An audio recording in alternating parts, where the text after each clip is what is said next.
BJP सांसद राज्यवर्धन राठौड़ ने news 18 से खास बातचीत में कांग्रेस पर निशाना साधा। उन्होंने कहा कि कांग्रेस को देश का विकास हजम नहीं हो रहा। साथ ही उन्होंने किसान आंदोलन को राजनीतिक षड्यंत्र करार देते हुए कहा कि यह आंदोलन केवल मोदी विरोधी कर रहे हैं। कर्नल साहब, लगातार जो है कांग्रेस आक्रामक हो रही है केंद्रीय कृषि कानून बिलों को लेकर के। लगातार महापंचायतें हो रही है, किसानों के समर्थन में सभी जो लीडर्स हैं वो जा रहे हैं, लोगों के बीच में जनसभाएं कर रहे हैं। उपचुनाव से पहले इन तमाम चीजों को किस नजरिए से देखती है राष्ट्रीय भारतीय जनता पार्टी? देखिए, राजस्थान कांग्रेस, वैसे तो कांग्रेस कहीं बची नहीं पूरे देश के अंदर।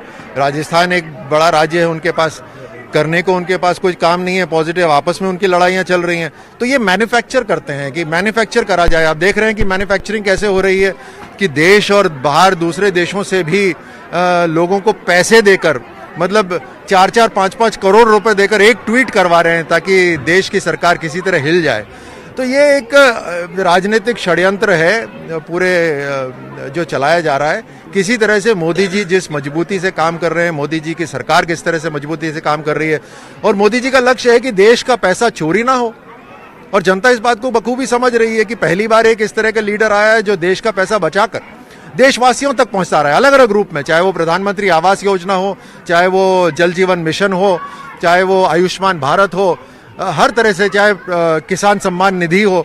आप देखिए कि प्रधानमंत्री आवास योजना में 10 लाख घर मात्र राजस्थान में बने हैं पिछले 5-6 साल के अंदर। 10 लाख घर और 15 लाख का टारगेट है। उसमें 790 करोड़ रुपए की जो कमी है वो राज्य सरकार की तरफ से है। देखिए, लोकतंत्र के अंदर केंद्र सरकार पैसा भेजता है, सारी केंद्र सरकार की योजना है। जल जीवन मिशन केंद्र सरकार की योजना है कि हर घर तक पानी पहुंचाया जाए, केंद्र से पैसा भी आ रहा है। 50% पैसा केंद्र से आ रहा है, 50% उसमें राज्य सरकार लगाती है। प्रधानमंत्री आवास योजना प्रधानमंत्री मोदी जी की योजना है, 60% पैसा उसमें केंद्र सरकार से आता है, 40% राज्य सरकार लगाती है। उसी में मैं कह रहा हूं ना, 790 करोड़ की कमी पड़ रही है क्योंकि राज्य सरकार ने नहीं डाले। उसी तरह से आयुष्मान भारत है, केंद्र सरकार की योजना है, केंद्र सरकार से 5 लाख रुपए आ रहे हैं प्रति व्यक्ति बीमारी के लिए। तो हर तरह से केंद्र सरकार पैसे को बचाकर जनता के पास पहुंचा रही है। कैमरा पर्सन भवानी के साथ लवली वधवा, न्यूज 18 जयपुर। जहां प्रदेश बीजेपी में गुटबाजी को लेकर पार्टी के बड़े इनकार कर रहे हैं, वहीं दौसा में वसुंधरा राजे समर्थक संगठन के प्रदेश अध्यक्ष विजय भारद्वाज ने कहा कि प्रदेश में वसुंधरा राजे से सबसे बड़ा कोई चेहरा नहीं है। साथ ही उन्होंने कहा कि सीएम का चेहरा घोषित करना राष्ट्रीय नेतृत्व का काम है, लेकिन वो 2023 में प्रदेश में वसुंधरा सरकार बनाने के लिए प्रयासरत है। देखिए, ऐसा है, भाजपा का चेहरा या मुख्यमंत्री पद का चेहरा ये शीर्ष नेतृत्व को तय करना है।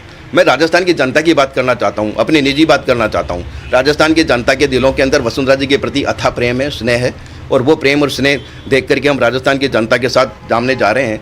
राजस्थान की जनता को उनकी उपलब्धियां रोजना बताने का काम कर रहे हैं। बीकानेर के रेलवे स्टेशन पर विश्व की सबसे बड़ी पगड़ी को लोगों के प्रदर्शन के लिए रखा गया। रेलवे स्टेशन पर म्यूजियम सेल्फी पॉइंट का उद्घाटन यूआईटी के पूर्व चेयरमैन महावीर रांका ने किया। यह पगड़ी बीकानेर के रेलवे स्टेशन पर एक छोटे से म्यूजियम में रखी गई है, जहां बीकानेर पहुंचने वाले लोग बीकानेर की संस्कृति के साथ साथ इस विश्व रिकॉर्ड के बारे में भी समझ सके। बता दें कि पगड़ी में 478.5 मीटर लंबा कपड़ा है और इस पगड़ी ने रिकॉर्ड भी बनाया है।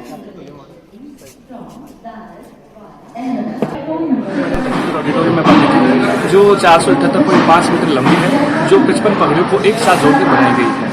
तो आज लोग इससे पगड़ी कला को देख सके, इस संस्कृति को पहचान सके, और एक राजस्थानी वेशभूषा का अभिन्न अंग पगड़ी उसको लोग देख सके। इसलिए हमने यहाँ पर दुनिया की सबसे बड़ी और सबसे छोटी पगड़ियाँ को आप ये देख सकते हैं।